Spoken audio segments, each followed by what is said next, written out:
Happy Easter. I'm Reverend Lucie Carter Lopez, and I am your speaker for today. And my topic today is resurrection. I'm going to start with some definitions because I'm going to be speaking about both aspects of the definitions.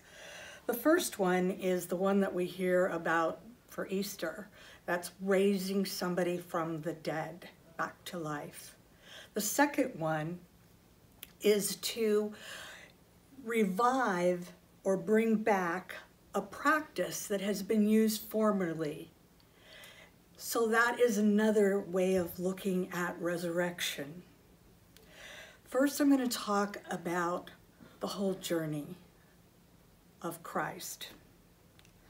So Palm Sunday, which was last Sunday, was the day that Jesus entered Jerusalem as the conquering hero, so to speak. He conquered minds and hearts. He was welcomed in such a way, he rode into the city on the back of a donkey, and people spread palm fronds before him. It was a sign of honor, and it was a sign of great acceptance, and they were very, very joyful. After Palm Sunday, Jesus first met with the Sadducees. And there's some of the hierarchy in the Jewish faith at that time, kind of like keepers of the wisdom and those folks that said what was acceptable and what was not. And they quizzed him on the law. And they wanted to make sure that he was doing things right. And some of the answers that Jesus gave were not quite in keeping with the dogma that helped keep them in control of the situation. Within a day or two, he also went to see the Pharisees. And when they spoke to him and questioned him and quizzed him, again, he gave answers that were concerning to them because it affected their power. And he continued to do that because he knew that that was the right thing.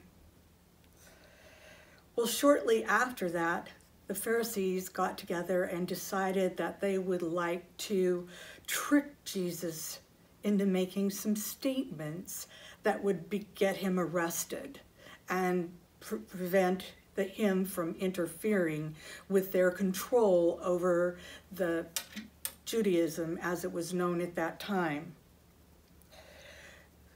And they did. So the next thing that happened was they brought him before Pontius Pilate, who was the governor of Jerusalem at that time. And he was the Roman governor of Jerusalem at that time.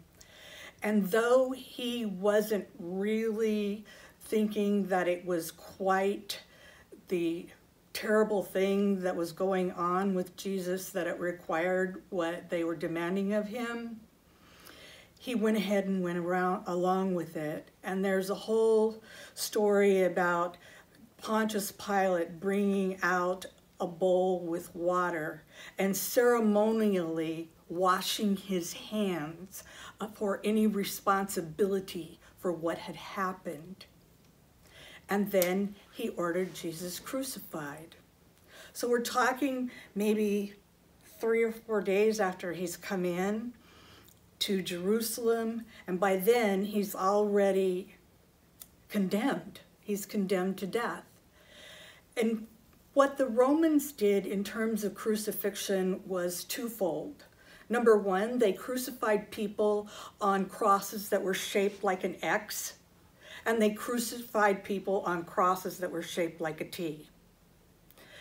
Jesus ended up being on the one shaped like the T. It was a harrowing day for all the followers, and there was some great concern because he had indicated, and there was prophecy, that he would raise from the dead within 3 days. So the Romans posted guards outside the tomb that he was placed in. Joseph of Arimathea had just had a tomb hewn out of a rock, and he gave that to the family for them to place Jesus in there. So they placed a guard around it. So on Sunday, which is technically the third day, although it's probably maybe about 48 hours or a little longer, Mary Magdalene and Mary, mother of Jesus, came to the tomb to get Jesus prepared for his final entombment. And when they did, they found that the stone had been rolled away, and they were alarmed.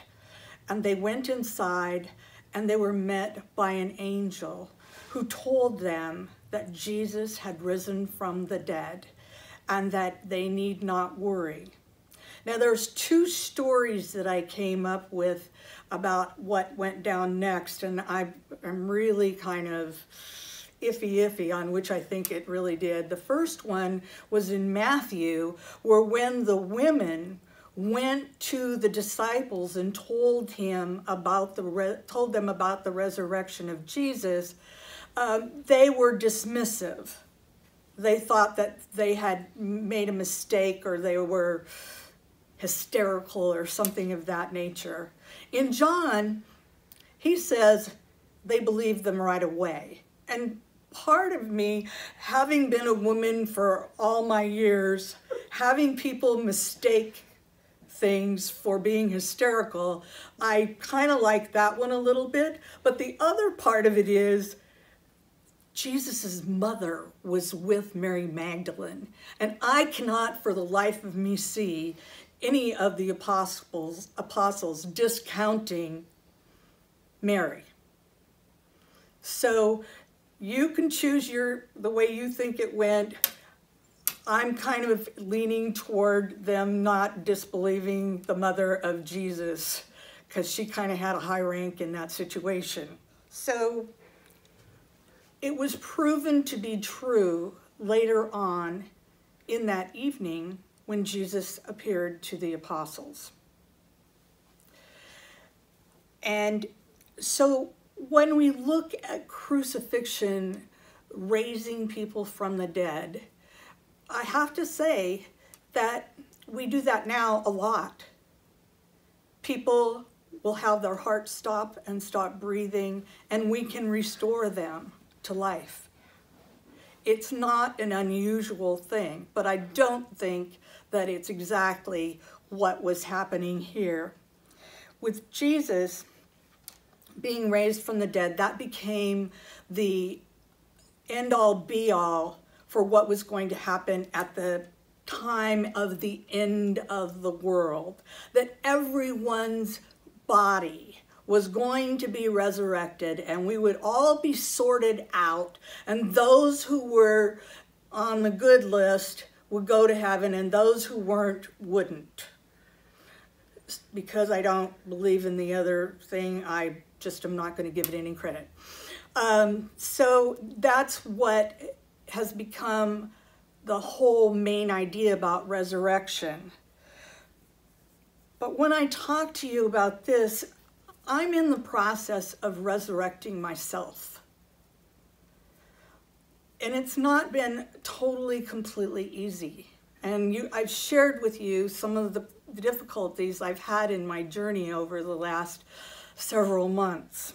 And so for me, I've come up with 3 processes that can help you to resurrect or to put into practice things that you've known about or have used before, or things that you have friends who have done and has worked really, really well for them.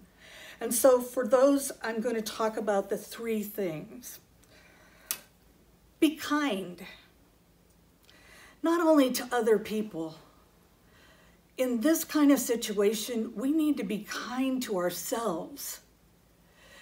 I can remember a counselor many, many years ago telling me, because I had a spot toward perfectionism, and she said to me, Lucie, perfectionism only makes you and everyone around you miserable. Give it up.